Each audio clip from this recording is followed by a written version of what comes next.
Joining us now live to talk about the bill is Republican California Congressman Tom McClintock. Congressman, good morning. Thanks so much for joining us. Good morning. My pleasure. We have heard many of the reasons why Democrats are in support of this bill. As one of the longest-running congressmen from California, elaborate more on why Republicans are against it, and do you see any positives in this bill? Well, let's start with 87,000 new IRS agents. That's the entire population of Citrus Heights, every man, woman, and child. That's going to make the IRS larger than the State Department, the FBI, and the Border Patrol combined. And with this new force of IRS agents, they expect to do another 1.2 million audits and collect $200 billion in income taxes. And they're not coming after the rich. The rich have lawyers, and the IRS has not had a lot of success winning court cases. They're coming after middle-class taxpayers who are the least able to afford to contest expensive IRS audits. According to the Joint Committee on Taxation, the vast majority of these collections would be from families earning $200,000 or less.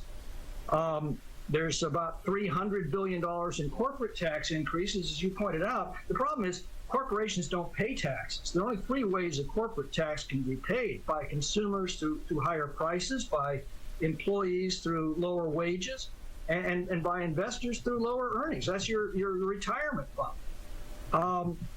So bottom line is, your chance of getting audited by IRS is going to more than double. You'll be paying higher prices and receiving lower wages and earnings as businesses pass along their taxes to you as a consumer or an employee or as an investor. And unless you're in Medicare, you'll likely see higher drug prices, and you'll still feel more inflationary pressure as they flood the economy with hundreds of billions of dollars in new spending. So what's not to like? Senate Republicans were successful in contesting some of the language in this bill. There was a provision in the original bill for the price of insulin to be capped at $35 a month for Medicare patients as well as uninsured patients.